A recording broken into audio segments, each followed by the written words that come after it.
El Parlament de Catalunya insta el govern central per unanimitat a accelerar les negociacions perquè el nou sistema de finançament es pugui aplicar des del 1986.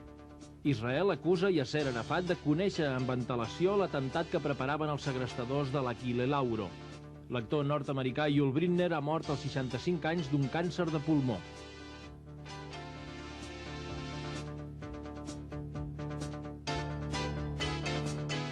Aquestes i altres informacions aquest vespre en el Telenotícies de TV3. Amb Maria Gorgas, Enric Alpena, Eduard Berraondo i Antoni Castejón. Bona nit. El Parlament de Catalunya ha aprovat per unanimitat una resolució que considera que l'actual sistema de finançament de l'autonomia és insuficient. La resolució insta el govern central a establir un nou sistema pel 1986. Aquesta és l'única resolució que ha aprovat el Parlament després del debat de política general. Avui ha acabat al Parlament de Catalunya el debat sobre l'orientació política del govern de la Generalitat. En la jornada final s'ha aprovat per unanimitat una única resolució que es refereix al finançament autonòmic. En la resolució, presentada inicialment per Convergència i Unió i Esquerra Republicana i assumida després per tots els grups, el Parlament constata les greus deficiències i mancances del sistema actual. En la mateixa resolució s'insta el govern central a accelerar les negociacions perquè el 1986 es puguin aplicar les noves clàusules financeres. En aquest sentit, la Cambra Legislativa Catalana valora positivament el treball unitari de la Comissió Mixta de Valoracions i demana que les tasques continuïn com fins ara. Pel que fa a la metodologia del nou model de finançament per Catalunya, la resolució matisa que l'acord no ha de significar cap mena de discriminació respecte a altres comunitats autònomes. Finalment, s'hi afirma que el nou model de finançament s'ha de basar en els criteris de suficiència de recursos, l'automatisme i l'autonomia de la despesa. En la mateixa sessió s'han rebutjat 15 propostes de resolució, les més importants de les quals eren la de Coalició Popular, que demanava la creació d'un institut d'estudis fiscals, i la dels socialistes i comunistes, que sol·licitava un debat sobre l'entrada d'Espanya a la CE i demanava al Consell Executiu que presenti davant el ple un programa d'actuació econòmica. Finalment, Ferran Camps, de Convergència i Unió, ha anunciat la presentació d'una proposició no de llei sobre el finançament municipal. Els 4 palestins que van segrestar el vaixell italià Achille Lauro estan a punt de sortir d'Egipte cap a una destinació desconeguda, segons ha informat un portaveu nord-americà, mentre que el president egipci Hosni Mubarak havia afirmat que ja eren fora del país. D'altra banda, Israel ha acusat Yasser Arafat, líder de l'Organització per l'Alliberament de Palestina, de conèixer amb antelació l'atemptat que preparaven els palestins que van segrestar l'Achille Lauro. Ahir l'entrenador Terry Venables va dir que el partit d'anada de la Supercopa seria el de la recuperació del Futbol Club Barcelona. Eduard Berraondo no es va recuperar gaire. No es va recuperar, malgrat que va començar marcant tampoc ahir. No va poder guanyar el Futbol Club Barcelona. El Vicente Calderón i en el partit d'anada de la Supercopa es van tornar a posar en evidència els defectes del Barça actual. Un equip que sense els estrangers lluita els 80 minuts sense recollir cap fruit.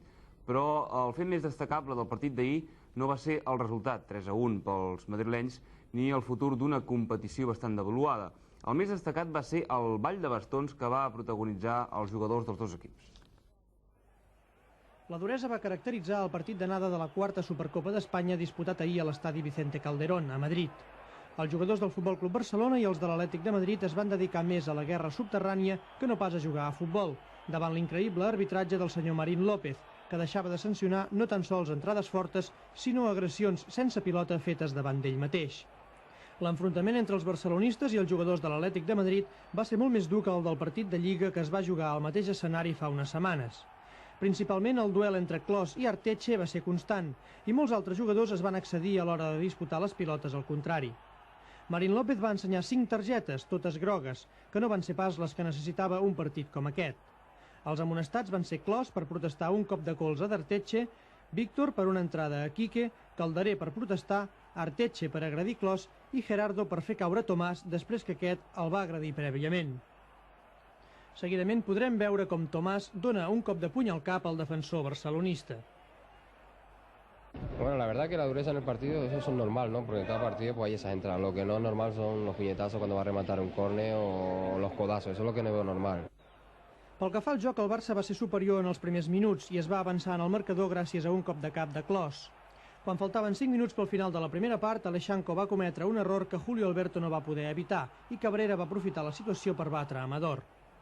En la segona part, Ruiz, en rematar un llançament de corna, va aconseguir el segon gol de l'Atlètic. L'equip madrileny va arrodonir la victòria amb un tercer gol, obra de Da Silva, després d'una bona preta amb Quique Ramos, el millor jugador del partit d'ahir. La 14a partida del Campionat del Món d'Escacs entre el campió Anatoly Karpov i l'aspirant Garry Kasparov ha acabat en taules. Per tant, ara els dos soviètics estan empatats a 7 punts. La partida, que ha començat amb defensa siciliana, ha estat molt disputada, com es pot observar en la posició en què la partida ha quedat empatada en taules, després de 32 moviments. La pròxima partida jugarà dissabte i l'aspirant Kasparov jugarà amb les negres. Amb aquesta crònica des d'Israel acabem el Telenotícies d'avui. Aquestes són les notícies que hem destacat. El Parlament de Catalunya ha aprovat per unanimitat una resolució que considera que l'actual sistema de finançament de l'autonomia és insuficient i insta el govern central perquè estableixi un nou sistema pel 1986. D'altra banda, dos figures del cinema han mort avui als Estats Units, l'actor Yul Brynner i l'actor i director Orson Welles. Avui també hem destacat que, segons un portaveu nord-americà, els 4 palestins que van segrestar l'Achille Lauro estan a punt de sortir d'Egipte cap a una destinació desconeguda. Recordem que el president egipci Hosni Mubarak havia afirmat que ja eren fora del país. A Israel, el primer ministre Shimon Peres ha dit al Parlament de Jerusalem que Israel no perdonarà mai l'assassinat d'un jueu a l'Achille Lauro ni la mort de 2 mariners a Barcelona. Precisament, la policia sospita que un escamot palestí, que encara podria ser a la ciutat, va assassinar-los. Res més per avui. Bona nit. Adéu-siau, fins demà.